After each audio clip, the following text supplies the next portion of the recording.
warahmatullahi wabarakatuh. Sebelumnya perkenalkan, kami dari kelompok 11. Di sini kami akan membahas mengenai kepemimpinan umat dalam Islam. Tema ini penting banget karena kepemimpinan bukan cuma soal siapa yang berkuasa, tapi tentang bagaimana seseorang bisa membawa umat menuju kebaikan dan keadilan. Nah, dalam kehidupan sehari-hari kita sering lihat banyak orang bicara soal pemimpin. Tapi nggak semuanya itu paham bahwa setiap dari kita sebenarnya juga punya peran sebagai pemimpin, yaitu memimpin diri sendiri, keluarga, bahkan lingkungan sekitar. Nah, lewat video ini kita akan mengajak teman-teman semua untuk lebih memahami bagaimana Islam memandang kepemimpinan umat dan seperti apa ciri-ciri kepemimpinan yang diridhoi oleh Allah. Selamat menyaksikan.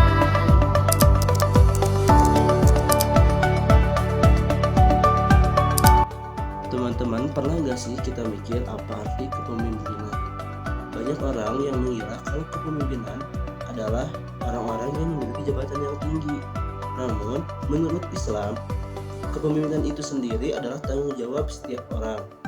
Karena setiap kita punya peran untuk memimpin, minimal memimpin diri kita sendiri agar berada di jalan yang benar.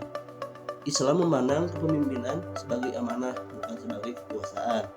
Sebuah tanggung jawab yang mana harus dijalankan dengan adil, jujur, dan penuh dengan kasih sayang.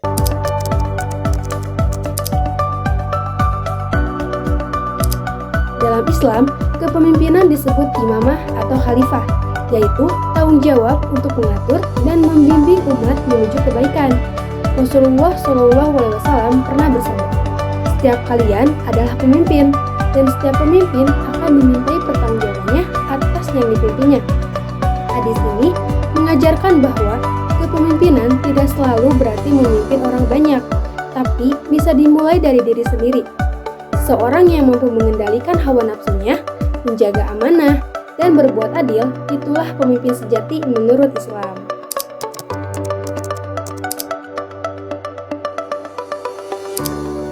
Pemimpin yang ideal harus memiliki akhlak mulia. Di antara sifat seorang pemimpin adalah jujur, amanah, adil, bijaksana, dan rendah hati. Seorang pemimpin juga mampu mengambil keputusan berdasarkan nilai-nilai Islam, bukan hanya mengikuti hawa nafsu atau kepentingan pribadi.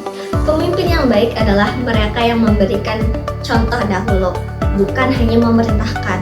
Karena kepemimpinan sejati tumbuh dari keteladanan, bukan dari kekuasaan.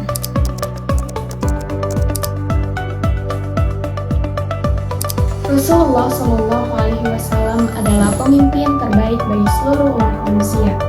Dalam setiap keputusannya, beliau selalu mengutamakan kemaslahatan umatnya. Itulah sebabnya beliau disebut rahmatul lil alamin, rahmat bagi seluruh alam. Dari beliau kita belajar bahwa pemimpin sejati ialah yang mencintai dan dicintai oleh umatnya.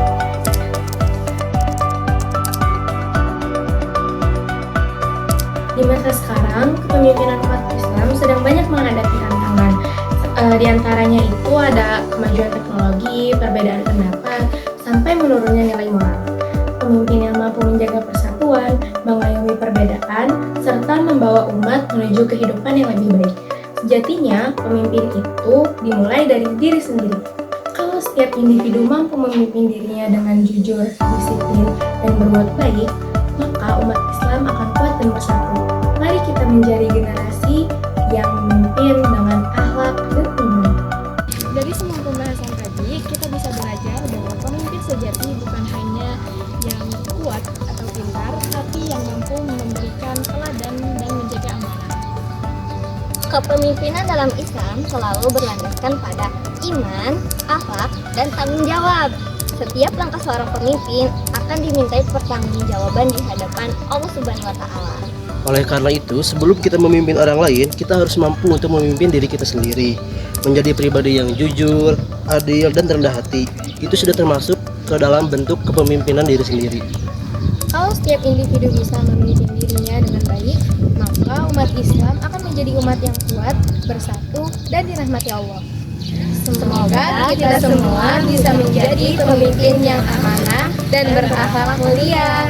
Wassalamualaikum warahmatullahi wabarakatuh.